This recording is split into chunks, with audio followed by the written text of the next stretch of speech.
조국 법무부 장관 가족과 관련한 검찰 수사가 정점을 향해 치닫고 있는 모양새입니다. 조 장관 자택에 대한 압수수색이 진행됐고 딸과 아들은 비공개로 소환돼 강도 높은 조사를 받았습니다. 이제 조 장관의 부인 정경심 교수의 소환도 임박했다는 관측이 나옵니다.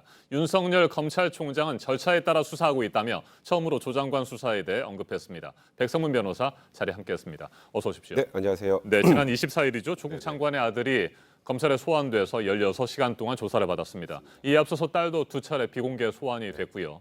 입시 비리 의혹 수사에 상당히 기울이고 있는 그런 모습을 보이는데 어떻게 보십니까? 그러니까 지금 이제 좀 전환이 된 게요. 정경심 교수는 일단 기소가 됐죠. 사무소 위조 혐의로. 그게 동양대 표창장 관련인데 이제 그것과 좀 별개로 서울대 공익인권법센터에서 이제 인턴 증명서를 이 딸도 그렇고 조국 장관의 아들도 발급을 받았습니다. 2009년 또 2013년, 2017년 이렇게 3번을 받았는데 문제는 준 사람은 잘 기억을 못하고 누가 줬는지 나오지도 않고 이제 그러니까 이것도 역시 좀 조작이 된 것이 아니냐, 이걸 누가 발급한 것이냐에 대해서 검찰은 아무래도 조 장관 측에서 한 것이 아니냐라고 지금 의심을 하고 있는데요. 조 장관 집에 있었던 그 컴퓨터에 하드디스크 2개 이미 제출받았죠. 거기에서 직인이 찍히지 않은 공익인권법센터 인턴 증명서가 확인이 됐는데 그러니까 결국 이번 사건 같은 경우엔 서울대학교라면 이제 조국 장관이 과거에 그 당시 교수로 재직하고 있던 시절이니까 그건 정경심 교수의 동양대 표창장 논란보다 더 큰 게 조국 장관이 혹시 개입된 것이 아니냐라고 검찰이 바라보고 있고요. 그리고 이게 결국은 이제 지금 아들 같은 경우엔 연대 대학원을 다니고 있는데 이 연대 대학원에도 이게 제출이 됐던 것 같고 그래서 이제 연대 대학원을 확인해 보니까 희한하게 그 해만 또 지금 면접 관련된 점수 기록표가 나오지 않았단 말이죠.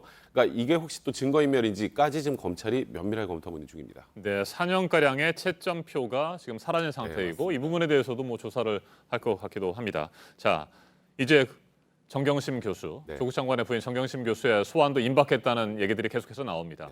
이번 주에 소환이 될까요? 저는 사실 전주 말이나 이번 주 초에 될 거라고 생각을 했었는데 이제 조국 장관 집에 대해서 전격적으로 압수수색을 진행을 했죠. 그럼 그곳에서도 압수물이 나옵니다. 그 압수물을 분석을 하는 시간이 좀 필요하다는 생각이 들고요. 이게 보통 그러니까 일반적인 피의자가 아니고 현직 법무부 장관의 처를 조사하는 것이기 때문에 검찰 입장에서도 모든 패를 확보한 다음에 조사를 해야 하고 그 이후에 이제 신병 확보 여부를 고민해야 되거든요. 그러다 보니까 이 압수물 분석 과정에 시간이 좀 걸린다라는 생각이 들고요. 제 개인적인 생각으로는 오늘 내일 아니면 늦어도 다음 주 초에는 정경심 교수가 소환될 것으로 보입니다. 결국에는 조국 장관까지도 불러서 조사하는 그런 전략일까요? 어떻게 보십니까? 지금 검찰은 사실상 조국 장관을 피의자로 보고 지금 수사를 진행하고 있는 상황입니다. 그렇다면 조국 장관 역시 피의자라면 소환되는 거는 어쩔 수 없는 상황이겠죠. 다만 지금 현재까지는 조국 장관은 모든 부분에 대해서 이제 잘 모른다. 그리고 본인은 관여한 바 없다라고 하면서 지금 법무부 장관직을 계속 수행하고 있는 상황이기 때문에 검찰 입장에서도 소환을 하거나 조사를 하는 과정에서도 아까 제가 말씀드렸던 것처럼 굉장히 많은 준비를 하고 진행을 해야 되기 때문에 일단 첫 번째가 정경심 교수의 소환이고요. 정경심 교수 소환 이후에 아마도 이제 구속 여부에 대한 고민을 할 것인데 그 이후에 이제 조 장관에 대한 조사도 소환 조사건 아니면 나가서 출장 조사건 이루어질 가능성이 높은 상황입니다. 네, 정경심 교수는 자녀들이 소환 조사를 받는 것을 보고 또 심경을 밝혔습니다. 소셜 미디어를 통해서 덫에 걸린 쥐라고 표현까지 했습니다. 이건 어떻게 보세요? 덫에 걸린 쥐라는 표현은 우회적으로 생각을 해보면 굉장히 억울하다는 심경을 드러내신 것 같고요. 그리고 아들, 딸과 관련해서 아들, 딸은 무고하다는 입장을 이제 내용을 밝힌 것 같은데 사실 그 글 안에 구체적인 내용은 없습니다. 그러니까 예를 들어서 동양대 표창장 위조와 관련된 기소 내용, 이게 어떻게 발급된 것인지에 대한 내용 같은 것은 없고 지금 현재 서울대학교 공익인권법센터 관련된 논란에 대해서도 공식적인 입장은 내지 않은 채 일단 말씀하셨던 것처럼 덫에 걸린 쥐라는 표현을 쓰고 굉장히 좀 감성적인 내용의 글을 올리셨는데요. 사실 이게 소위 말하는 지금 조국 장관을 지지하시는 분들 입장에서는 굉장히 가슴에 와닿을 수 있지만 수사기관, 검찰 입장에서 보면 사실 지금 피의자로 곧 소환이 예정돼 있는 그런 상황에서 검찰 수사를 계속 이렇게 우회적으로 비판하는 게 검찰 입장에서 썩 달가울 것 같지는 않습니다. 네, 지금 정치권에서도 그렇고요. 많은 분들이 예상을 하고 있습니다. 정경심 교수가 소환될 거고 조사를 받은 다음에 과연 구속이 될 것이냐 말 것이냐 이 부분이 이번 사태의 중요한 변곡점이 될 것이다. 이런 예상인데 그렇게 보십니까? 지금 검찰 입장에선 구속영장 청구 카드를 꺼내지 않을 수가 없을 거예요. 지금 일단은 그 동양대 표창장 사무소 위조 부분으로는 이미 기소가 돼 있고 물론 그것만 갖고 구속영장을 청구하기는 턱없이 부족합니다. 범죄 혐의가. 하지만 지금 코링크 피해와 관련된 사모펀드 의혹 있죠.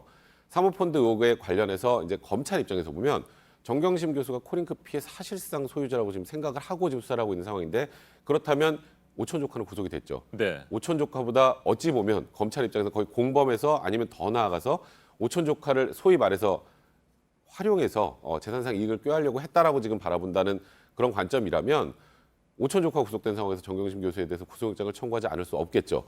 사실 이번 수사의 가장 중요한 변곡점이라고 하면 정경심 교수에 대한 구속영장을 청구했을 때 과연 이게 발부가 될 것이냐. 지금 유시민 위원장도 지금 구속영장 발부 안 되면 이제 검찰이 문제에 관련해서 사과를 해야 된다는 네. 그런 데 얘기를 하시는 것처럼 이 구속영장 발부에 따라서 지금 이 조국 장관 가족에 대한 수사에 큰 분수령이 될 것 같습니다. 네, 오촌 조카에 대해서는 구속 기간을 열흘 또 연장을 맞습니다. 했습니다. 네. 네. 그러니까 오촌 조카 관련해서는 지금 일단 1차 조사를 하고 그다음에 이제 결국은 이제 정경심 교수와 관련된 연관성에 관련된 조사를 하기 위해서는 구속 기간이 좀 더 필요했던 것 같고요. 그래서 열흘 정도의 기간을 더 조사를 하고 오촌 조카는 기소를 할 텐데 기소 이후에 나중에 혹여 정경심 교수도 다 공범이라고 판단해서 같이 기소를 한다면 나중에 이제 분리해서 기소를 했다가 합쳐질 가능성이 있는 상황입니다. 네, 윤석열 검찰총장 절차에 따라서 네. 수사하고 있다. 짤막하게 얘기를 했습니다. 네. 이번 사실 그 조국 장관의 수사와 관련해서 저는 이 검찰에 대한 논란이 이렇게 커질 거로 별로 생각을 안 했어요. 유죄인가 무죄인가 혐의가 있느냐 없느냐가 논란이 돼야 되는데 지금은 검찰 수사가 과한가 과하지 않은가로 지금 얘기가 네. 좀 전환이 됐죠. 이제 그러다 보니까 사실 윤석열 총장 입장에서 굉장히 부담스러운 건 사실일 겁니다. 하지만 윤석열 총장 입장에서는 지금 현재 나오는 여러 가지 논란에 관련해서 아주 짤막하게 얘기한 그것은 그러니까 지금 이게 정치 쪽으로 우리가 정치 편향적으로 이것저것 지금 기웃거리는 수사가 아니고 그냥 혐의점을 찾았고 혐의점을 찾았으면 그에 맞춰서 조사를 진행해야 되고 그 진행하는 과정에서 지금 법적인 절차에 대해서는 전혀 문제가 없다. 그러니까 최근에 압수수색 11시간 가지고 네. 지금 얘기 많지 않습니까? 그러다 보니까 지금 검찰 수사 자체는 법과 원칙에 따라 진행되고 있다는 원론적인 표현을 하신 것 같습니다. 알겠습니다. 계속해서 지켜볼 수밖에 없는 상황인 것 같습니다. 지금까지 백상문 변호사였습니다. 말씀 잘 들었습니다.